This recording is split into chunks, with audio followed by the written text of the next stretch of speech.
예배 드리러 오신 모든 한 분 한 분들 주님의 이름으로 환영합니다. 우리 성령님이 이 자리에 오셔서 우리 한 분 한 분에게 충만히 거하셔서 말씀을 들을 때 깨달아지는 은혜 임하기를 원합니다. 우리 주님을 만나는 시간, 그래서 우리 끝나고 돌아갈 때는 기쁨이 충만되어져서 돌아가셨으면 좋겠습니다. 제가 예전에 살던 곳에서 인천으로 이사를 갔습니다. 그래서 다녔던 교회가 있습니다. 한 번은 교회의 특별 부흥회를 참석을 했습니다. 미국에서 그 당시 지금은 잘 모르겠습니다. 영성이 뛰어나다라고 하는 목사님이 오셔서 부흥회를 인도하셨습니다. 그 목사님이 그 성도들 머리에 손을 대기만 해도 우리 성도님들이 그 자리에 쓰러지십니다. 그리고 바닥에 누워서 입신한 듯 기도하는 모습을 보았습니다. 사람들은 이 목사님께 기도를 받고 싶어서 능력을 받기 위해 줄을 씁니다. 예전에 치유 집회를 하는 기도원에 또 한번 간 적이 있습니다. 기도원은 여러분 잘 아시죠? 그 참송부터 좀 남다르다고 하는 것 엄청 세게 부르십니다. 기도를 시작하면 그들의 간절함, 그들의 애절함이 하늘을 뚫고 남을 듯 굉장했습니다. 이렇게 뜨겁게 간절히 기도하는 것 잘못되지는 않았습니다. 그런데 어떤 성도님들은 기도에서 얻은 체험만, 그리고 기도에서 얻은 표적만 쫓아다니는 경우가 비일비재했습니다. 그래서 능력 있다는 곳을 찾아다닙니다. 더 큰 능력이 임한다는 곳을 찾아다니며 기도할 때 무엇인가 좀 홀리한 체험을 좀 받게 되면 성령 받았다. 그리고 그것을 자신의 믿음이 엄청나게 성장했다라고 생각하는 것 같았습니다. 이런 분 중에 주변의 조언을 좀 듣지 않는 분들이 좀 대부분인 것 같습니다. 한쪽으로만 너무 치우치시다가 실례지만 이단에 빠지는 경우도 종종 있습니다. 예수님이 이 땅에 오셨을 때도 무수한 사람들이 예수님을 따랐습니다. 그들 대부분은 예수님의 그 표적을 보고 더 큰 기적을 체험하기 위해 예수님을 따랐습니다. 예수님의 표적, 그 표적을 통해 자신을 하나님의 아들로 그리스도로 믿게 하셨습니다. 그러나 사람들은 예수님을 믿으니까 떡도 주시더라, 병든 자도 낫게 하시더라, 예수님만 믿으면 자신들의 삶이 더 나아지리라, 그가 우리의 왕이 되셔서 우리를 잘 살게 해주리라 하며 눈으로 보이는 그 표적만 보고 예수님을 따랐습니다. 이들은 겉으로 보이는 표적만 보았습니다. 그리고 예수님을 오해하며 따랐던 것입니다. 지금도 예수님을 믿고 따르는 수많은 사람이 있습니다. 지금보다 더 나은 삶을 위해서, 잘 먹고 잘 살기 위해서 나를 좀 도와달라고 따르고 있을지도 모르는 것 같습니다. 예수님을 믿는다고 하면서도 믿지 않고 사는 사람들, 오해하며 따르는 자들에게 오늘 예수님은 자기를 어떻게 표현하시는지, 예수님은 자기를 어떤 분이신지를 계속해서 말씀하고 있습니다. 나는 생명의 떡이다. 나는 세상의 빛이다. 나는 양의 문이다. 나는 선한 목자다. 나는 부활이요 생명이다. 표적을 행하시면서 예수님은 이 표적을 통해서 그 안에 자신이 누구신지, 내가 누구인지, 그분의 정체성 그리고 메시지를 그 안에 넣으셨습니다. 오늘 말씀 가운데서도 예수님은 자신이 누구신지 말씀하고 있습니다. 오늘 본문 예수님이 대중을 향해서, 청중을 향해서 마지막으로 하신 설교입니다. 마지막으로 예수님은 자신을 오해하는 사람들을 향해 간절하게 호소하고 있습니다. 우리 44절 앞부분의 성경 말씀을 보시면 예수님의 그 간절함이 묻어납니다. 예수께서 외쳐 이르시대로 성경 말씀이 진행됩니다. 예수님의 이 외침, 그렇게도 믿지 않더니 결국 심판과 멸망이 이르는구나. 당연해. 아주 당연해. 나는 내 할 일을 다 했어. 라고 책임을 털어내는 것이 아닙니다. 한 영혼 한 영혼 그 잃을 수 없다는, 그 한 영혼도 잃을 수 없다는 그 심정으로 예수님은 끝까지 그들이 돌아오기를 바라는 예수 그리스도의 사랑의 외침이십니다. 아멘. 성경 어디에도 성도 여러분, 예수님이 외쳐서 말했다, 예수님이 외쳐서 말했다라고 하는 구절은 없습니다. 그러나 지금 예수님은 자신을 오해하고 있는 사람들을 향해 사랑으로 다부시고 외치고 있는 것입니다. 그래서 저는 오늘 이 애침이 과연 무엇일까?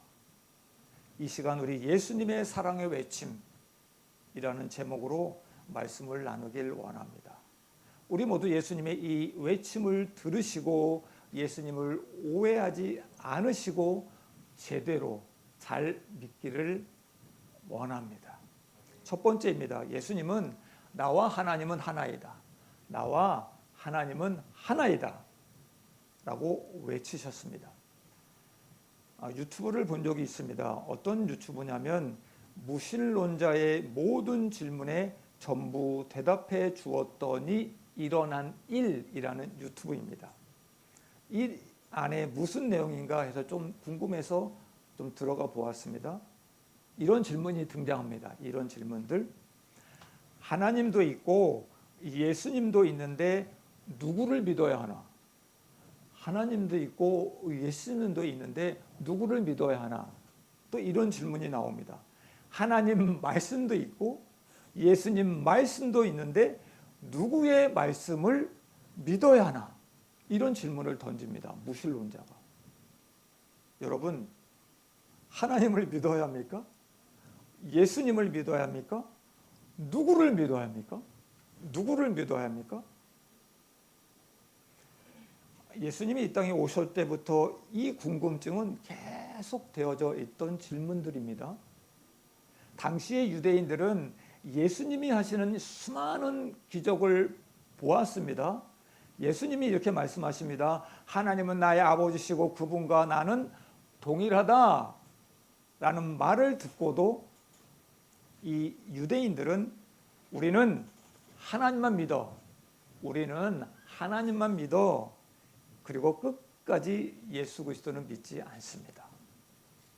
오히려 이 예수님을 이들은 신성 모독죄로 몰고 갑니다. 몰고 갑니다. 그리고 죽이려 했습니다. 그리고 결국 예수 그리스도를 십자가에 못 박습니다.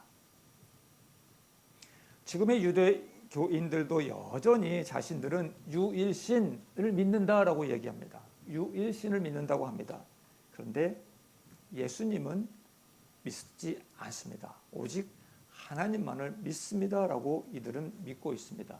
혹 교회에 다니는 사람 중에도 난 하나님만 믿어, 나는 하나님만 믿어, 예수님은 절대로 믿지 않아 라고 말하는 분도 종종 있습니다. 이런 사람들을 향해 예수님은 아주 간절하게 외치고 있습니다. 우리 44절부터 45절 말씀입니다. 같이 읽습니다. 시작. 예수께서 외쳐 이르시되 나를 믿는 자는 나를 믿는 것이 아니요 나를 보내신 이를 믿는 것이며 나를 보는 자는 나를 보내신 이를 보는 것이니라. 아멘. 예수님은 자신을 믿지 못하는 자들을 향해 외치고 있습니다. 자신을 믿지 않는 자들을 향해 외치고 있습니다. 나를 믿어? 나를 믿어? 그러면 나를 보내신 아버지를 믿는 것이야. 나를 보는 거야? 나를 볼 수 있어? 그러면 나를 보내신 아버지를 볼 수 있는 거야.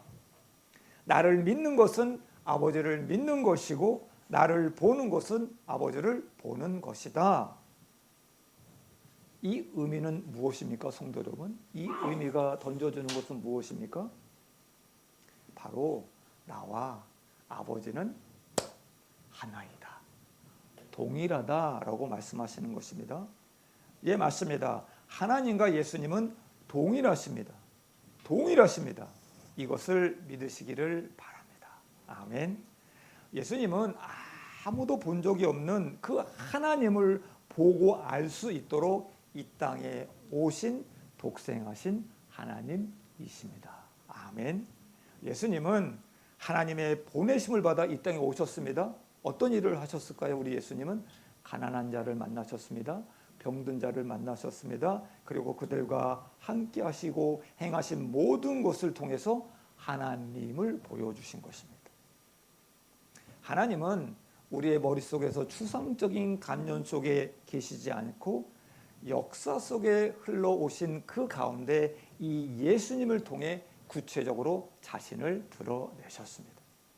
그러므로 예수님을 믿는다는 것, 이건 단순히 위대한 성인을 따르는 것이 아닌 창조주이신 이 만물을 창조하신 하나님을 믿는 것입니다. 즉 예수님을 믿는 것은 하나님을 믿는 것입니다. 하나님을 믿는 것은 예수님을 믿는 것입니다. 즉 하나님과 예수님, 예수님과 하나님은 한 분이시다, 동일하다라고 하는 것입니다. 이 진리를 믿으시기를 바랍니다. 아멘. 두 번째입니다. 예수님은 나는 너희들이 어둠 속에 거하지 않기 위해 왔다라고 외치고 계십니다.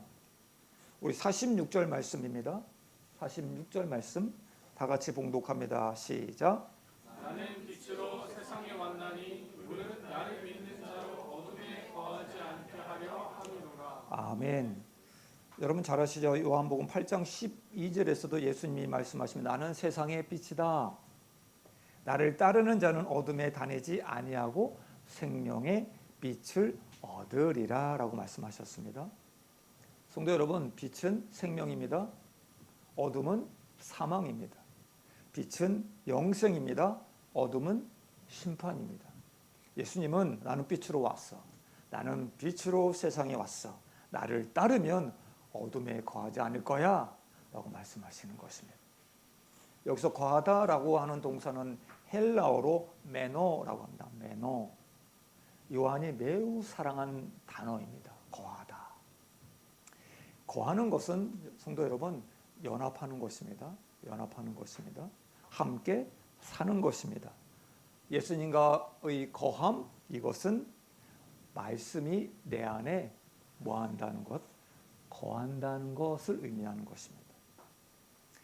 예수님과 거하면 이러한 역사가 이어집니다. 사망에서 생명으로 옮겨집니다. 그리고 어둠에서 빛으로의 삶으로 변환됩니다. 아멘. 그렇게 짓눌리고 어렵게 하는 염려들, 걱정들, 근심에서 벗어나서 평강이 다가옵니다. 그리고 기쁨이 넘칩니다. 어둠, 우리에게 던져지는 것은 이것밖에 없습니다. 더러운 생각, 제된 행동, 부정부패, 거짓 불안, 두려움, 염려, 걱정, 것들을 어둠은 던져줍니다. 성도 여러분, 혹시 지금 답답하십니까?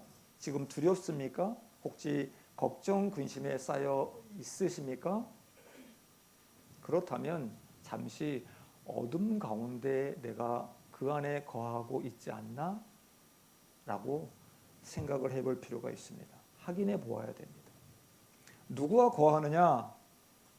거하느냐에 따라 삶이 완전히 바뀝니다. 제가 여러분께 감히 질문을 던집니다. 마음속에 답을 하셔야 됩니다. 둘 중에 하나입니다. 지금 누구와 거하고 계십니까? 나는 남편과 거하고 있어. 나는 사랑하는 자녀들하고 거하고 있어. 지난주에 요셉 집사님이 일본에 잠시 출장이 왔습니다. 일본의 제품 출시 때문에 감사하게 잠시 시간이 좀 나와져서 신방을 좀 다녀왔습니다. 그곳에서 집사님의 간증을 좀 들을 시간이 좀 있었습니다. 이런 생각이 들더군요. 정말로 이분은 예수님과 함께 거하는 분이시구나. 이분은 정말 예수님과 거하는 분이시는구나 라고 걸 느꼈습니다. 집사님이 하신 이야기 중에 하나의 에피소드를 좀 같이 나눌까 합니다. 집사님은 무엇을 하든 무엇을 결정하든 선택해야 할 때 항상 마음속으로 먼저 기도하신다고 합니다. 그때 주님이 평안을 주시면 그것을 하고 마음이 불편하거나 불안하면 하지 않는다 라고 말씀하십니다. 우리 지집사님이 석사를 마치시고 박사 과정을 좀 들어가야 될 때 해외 많은 대학으로 유수의 대학으로부터 좋은 조건으로 입학을 허락받았다고 합니다. 어디로 가야 될지 기도해봐도 마음이 좀 불편했다고 하십니다. 그런데 우리들은 이렇게 생각하잖아요. 보통은 조건을 보고 이리저리 면밀하게 따져보고 고민합니다. 그런데 우리 집사님은 오직 마음의 평강을 구하는 것, 오직 마음의 평강을 구했다고 하십니다. 기도하던 중에 자신이 따르던 그 교수님 밑에서 박사를 했으면 좋겠다.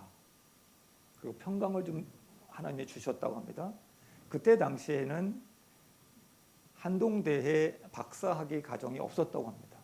그런데 선택을 덜커덕 하셨다고 합니다. 우리 지사님의 장인 어른이 장로님이신데 장로님한테 이 사실을 얘기했더니 야, 하나님을 믿어도 대충 잘 믿어야지 너무하지 않느냐라고 너 미쳤지 않냐라고 이런 반응을 좀 받으셨다고 합니다. 누가 봐도 미친 짓이었는데 이 집사님은 주님이 주시는 마음으로 선택했습니다. 그 일 이후에 자신의 지도 교수님과 지금의 사업을 시작하게 되었고 지금 말도 못하는 표현하지 못할 정도로 주님이 그냥 열어주시는 그냥 하늘에서 쏟아지는 그 축복을 지금 맛보고 있다라고 간증을 하셨습니다. 여러분 잘 아시는 다윗이 이 백성을 위하여 왕이 된 것을 고백했습니다. 지금의 자리로 이끄신 그 주님을 찬양하는 그 집사님을 좀 보면서 맞구나. 주님과 함께 거하는 삶, 이 삶은 상상할 수 없을 정도로 멋진 삶이구나라는 것을 좀 느꼈습니다. 사랑하는 여러분, 다시 질문 드립니다. 지금 누구와 거하고 계십니까? 지금 누구와 거하고 있습니까? 예수입니까? 어둠입니까?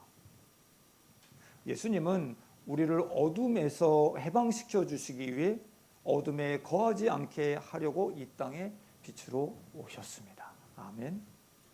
오신 이유를 알고도 예수 그리스도가 이 땅에 오신 이유를 알면서도 어둠 속에 계속해서 머물러 계시겠습니까?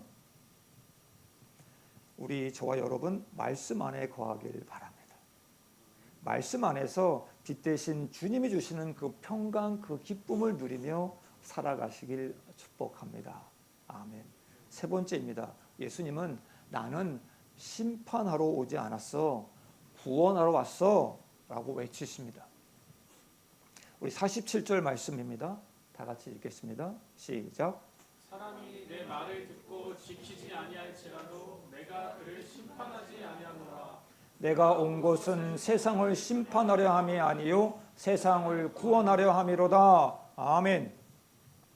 예수님은 우리를 지옥에 던지기 위해서 심판으로 오신 분이 아니라 구원하러 오셨습니다. 요한복음 3장 16절 17절에서도 이 말씀 예수님이 구원하러 오셨다라고 말씀합니다. 우리 3장 16절 17절 말씀입니다. 다 함께 봉독합니다. 시작. 하나님이 세상을 이처럼 사랑하사 독생자를 주셨으니 이는 그를 믿는 자마다 멸망하지 않고 영생을 얻게 하려 하심이라.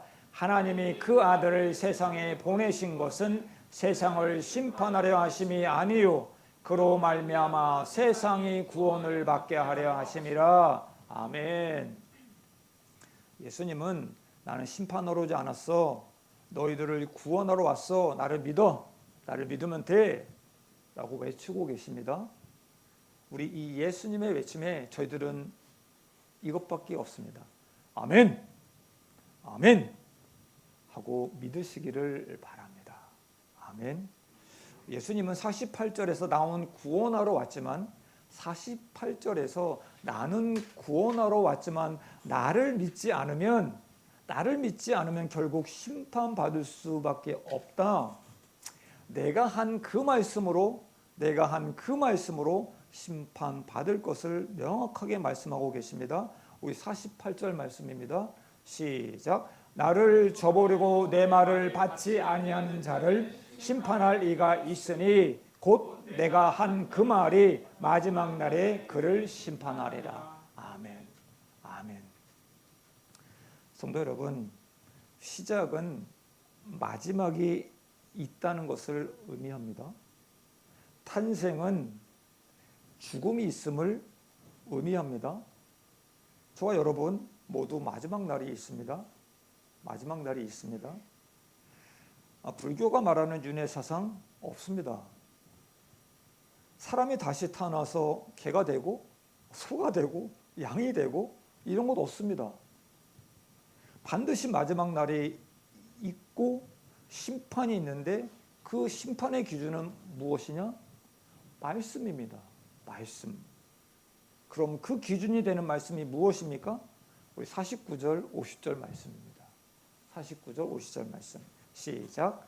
내가 내 자의로 말한 것이 아니요 나를 보내신 아버지께서 내가 말할 것과 이룰 것을 친히 명령하여 주셨으니 나는 그의 명령이 영생인 줄 아노라. 그러므로 내게 이르는 것은 내 아버지께서 내게 말씀하신 그대로니라 하시니라. 아멘. 예수님은 자의로 말씀하시지 않으셨습니다. 자의로 말씀하시지 않으셨습니다.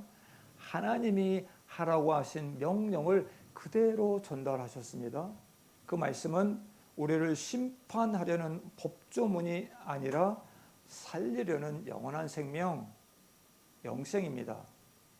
예수님께서는 죽어가는 인류, 생명의 말씀인 자신을 영접해서 살기를 바라는 그 살기를 바라는 영생하여 살기를 바라는 그 애끓는 심정으로 지금 호소하고 계시는 것입니다.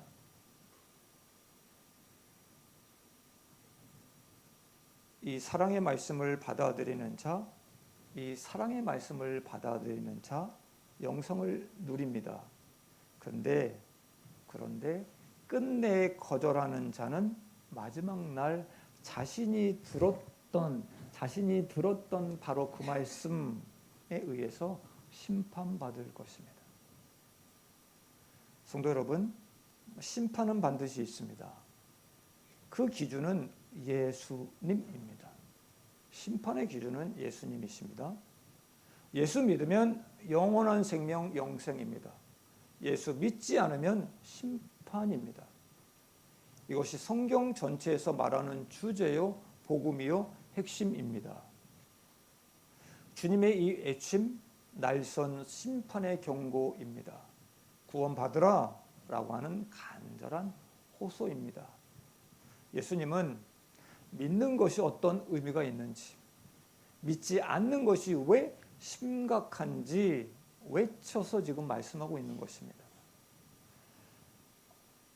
모든 사람을 구원하시고자 하시는 주님의 진심, 주님의 말씀을 받지 않는다면 마지막 날 그 심판의 날에 그 말씀이 여러분 기소장이 될 것입니다.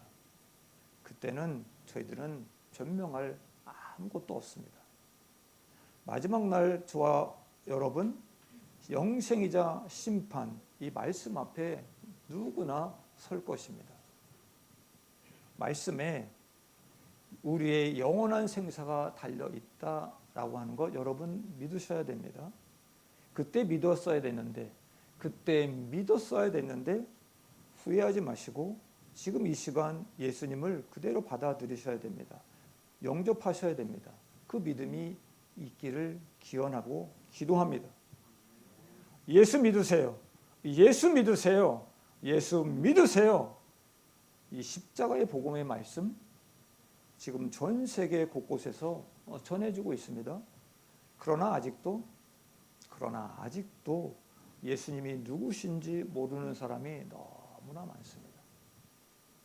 그래서 우리는 예수님을 전해야 합니다. 예수님이 우리가 구원받기를 원하는 그 간절한 마음으로 외쳤던 것처럼 어둠에서 빛으로 나와라 라고 외치신 것처럼 심판의 기준이 무엇인지 예수님이 누구신지 우리는 영생을 계속해서 전해야 됩니다. 다음 주부터 부활절 전도지를 나누러 나갈 것입니다. 22일, 29일 양 두 주간에 예수 믿으시다. 예수 믿으시다. 그 기쁨을 가지시고 기쁨으로 전하는 저와 여러분 되시기를 축복합니다. 아멘. 말씀을 맺습니다. 지난주에 나누었던 예수님의 눈물만큼이나 오늘의 이 말씀 예수님의 외침은 뭔가 낯선 것 같습니다. 예수님의 이 외침 호산나 호산나 지금 우리를 구원하소서 라고 외치는 그 군중들에 대한 화답처럼 때가 얼마 남지 않는 자의 이 절박한 호소, 이 애절한 호소, 완고한 자들을 향한 예수 그리스도의 최후 통첩입니다. 예수님은 사망과 절망, 두려움, 염려, 걱정, 죄의 어둠 사는 우리 모두에게 빛으로 오셨습니다.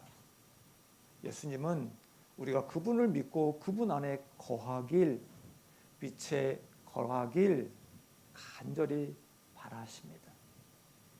예수님의 이 애침을 듣고 믿어서 어둠에서 빛으로, 사망에서 영생으로, 심판에서 구원으로 옮겨지는 저와 여러분 모두가 되길 주님의 이름으로 축원드립니다. 기도하겠습니다.